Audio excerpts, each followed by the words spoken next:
Dieu a-t-il interdit les images? Alors, avant de revenir à la Bible, avant de revenir même à Dieu, avant de revenir à la religion, qu'est-ce que c'est qu'une image?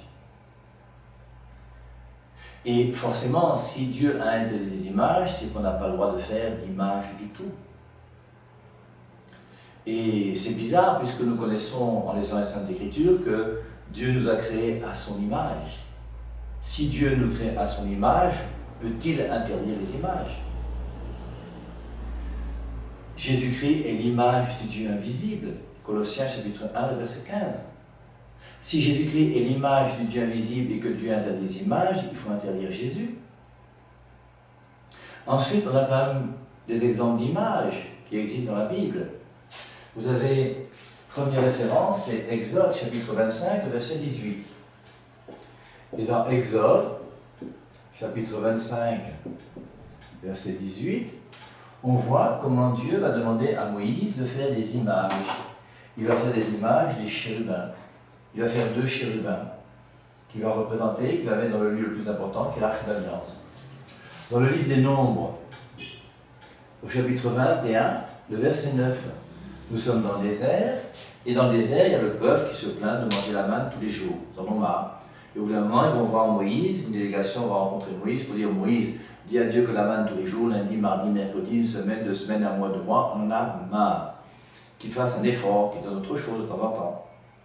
Et lorsque Dieu entre en contact avec Moïse, Moïse lui dit: le peuple se plaint, il aimerait. Dieu dit: ce peuple-là, je le nourris gratuitement tous les jours.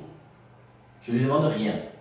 Me dire merci, il ne peut pas. Mais par contre, il est là et il veut m'engueuler. Ok, ce que tu vas faire, je vais envoyer les serpents. Et Dieu envoie des serpents dans le désert.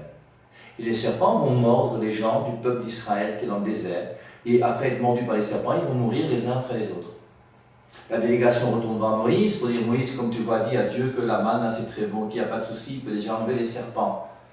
Et Dieu dit à Moïse: je ne vais pas enlever les serpents. Mais ce que tu vas faire, toi, Moïse, tu vas faire un serpent en airain.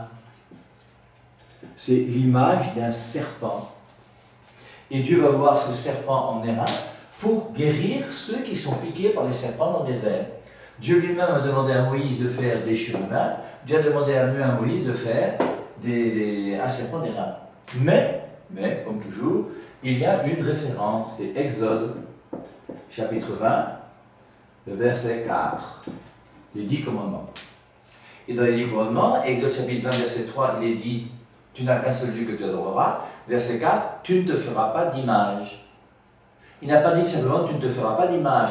Et tu ne feras pas d'image représentant. Donc les images qui représentent des faux dieux, ce qu'on appelle des idoles, sont interdites.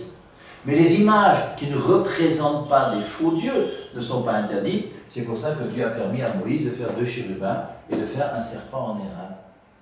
Donc comprenons bien, Exode 24 n'a jamais dit que Dieu a interdit les images.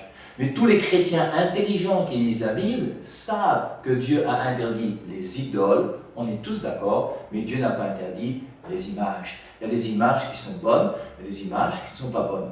Les images qui ne sont pas bonnes, ce sont les faux dieux qu'on adore, qui sont des idoles. Une carte d'identité nationale, il y a ta photo qui est dessus, c'est bien une image. Dieu n'a jamais interdit les cartes nationales d'identité. Dieu n'a pas interdit les passeports. Dieu n'a pas interdit que tu aies une image de ton mariage ou de ta famille. Dieu n'a jamais interdit les images, que les choses soient claires.